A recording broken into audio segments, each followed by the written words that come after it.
Assalamualaikum warahmatullahi wabarakatuh. Lillahi ta'ala ya karim, ilahi anta maksudi, waridaka ma'lubi, bismillahirrahmanirrahim. Ashadu an la ilaha illallah wahdahu la syarikalah, ilahan wahidan wa rabban sahidan la ma'budan, siwa wa huwa nahnu lahu muslimun. Sadaqallahu lazim. Oke teman-teman, kita kali ini mau mengomentari tentang kedatangan Paus kemarin. Ternyata ada komentar-komentar yang tak bijak, komentar yang menyudutkan, komentar yang buruk lah, tidak memberikan contoh yang baik selaku tokoh agama, yaitu Ustadz Alfian Tanjung. Jadi dia memberikan komentar yang tak baik terhadap kedatangan Paus kemarin. Sebelum kita bahas, mari kita lihat dulu cuplikan video berikut ini. Check it out.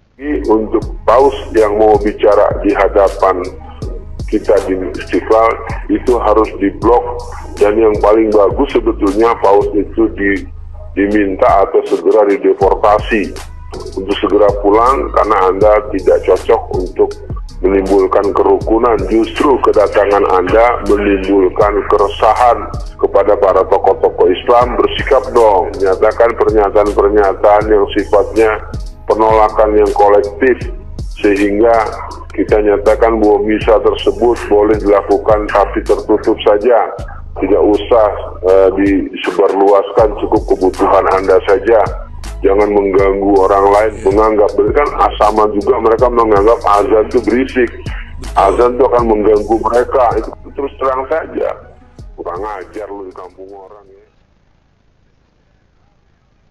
Ya itu tadi ya, itu tadi teman-teman semua, cuplikan video Ustadz Alfian tadi.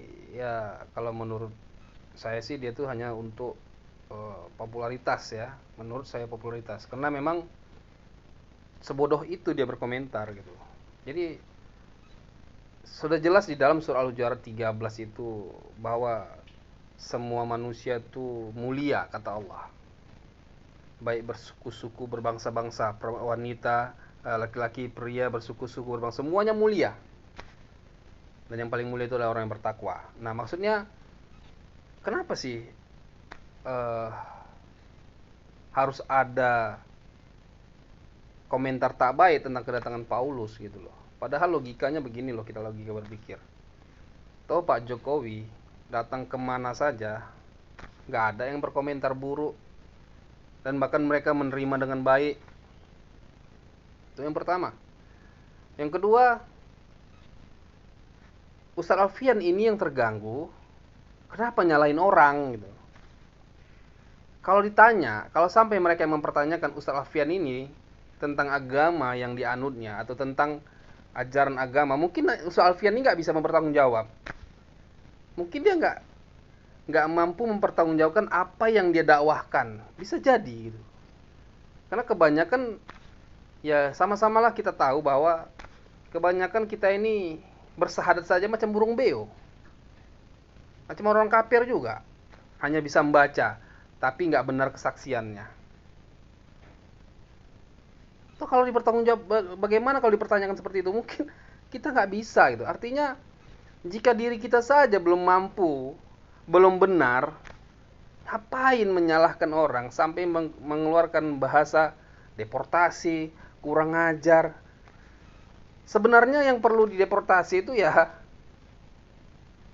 Ustadz Alfian, si Alfian Tanjung ini, muncungnya itu yang perlu diblokir gitu. Tak perlu seperti itu gitu, karena padahal kalau kita ambil secara akal sehat kita lah ya, kita melihatnya, itulah akhlak orang-orang Indonesia, mampu menerima, mampu memberikan yang terbaik, mampu memuliakan orang yang dari non agama Islam. Jadi itu sebenarnya yang dicontohkan Nabi loh. Nabi saja mendatangi orang-orang kafir menyampaikan kebenaran. Orang kafir didatanginya. Kita bisa lihat itu bagaimana sejarah Nabi gitu loh. Dan ini Ustadz Alfian Tanjung ini makanya menurut saya dia ini hanya popularitas, yang akhirnya mulutnya tuh macam comberan lah. Masa dia nggak mengerti bahwa semua manusia itu sama di mata Allah. Sudah jelas ayatnya Al-Hujurat 13. Jika dia itu nggak mengerti, berarti dia nggak cocok jadi ustadz, nggak cocok jadi pendakwah. Ya, untuk Ustadz Alfian lah, dimanapun Anda berada, silakan tuh coba pahami surah Al-Hujurat 13. Biar jangan sembarangan mengeluarkan muncung komentar yang tak baik. Karena yang Ustadz Alfian sampaikan ini adalah contoh yang paling buruk. Contoh orang yang tak punya akhlak, tak punya adab. Nah, itu fakta loh. Anda sendiri saja nggak benar gitu. Jadi kenapa harus berkomentar seperti itu? Dan banyak nih sebenarnya tentang komentar-komentar kedatangan Paus Paulus ini. Banyak komentar. Padahal apa sih salahnya gitu? Salahnya di mana gitu? Kalau sudah jelas Nabi Muhammad diutus ke muka bumi ini untuk meluruskan agama-agama yang menyimpang. Agama-agama menyimpang itu aturan-aturan yang menyimpang.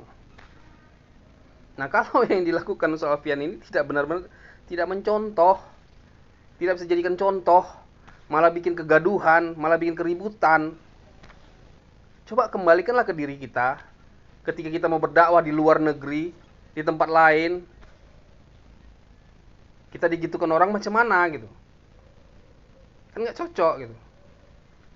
Nah, inilah kebodohan-kebodohan tadi para pendakwah gitu. Merasa diri sudah benar padahal mereka sendiri nggak mampu mempertanggungjawabkan ucapan atau dakwah-dakwah mereka. Dan saya sangat setuju dengan adanya perilaku dari pemerintah menyambut baik Paus Paulus, memberikan rasa hormat. Saya sangat setuju sekali. Karena kita walaupun kita bodoh, janganlah jadi orang munafik gitu loh. Toh kita ini di dalam kehidupan kita belanja kadang hal kecil itu kita belanja kepada orang yang non muslim atau non agama Islam. Kita berteman kepada orang yang non agama Islam. Banyaklah. Nggak ada yang merusak keimanan. Semua tergantung diri kita sendiri. Ya, jadi untuk Ustaz Alfian, jangan sembarangan komen lah. Jadi belajar dulu dengan baik, belajar dulu dengan benar. Karena Anda sendiri pun belum tentu bisa mempertanggungjawabkan apa yang Anda ucapkan dalam dakwah-dakwah Anda. Ya, sekian, terima kasih. Mohon maaf lahir batin. Billahi taufiq wal hidayah. Assalamualaikum warahmatullahi wabarakatuh.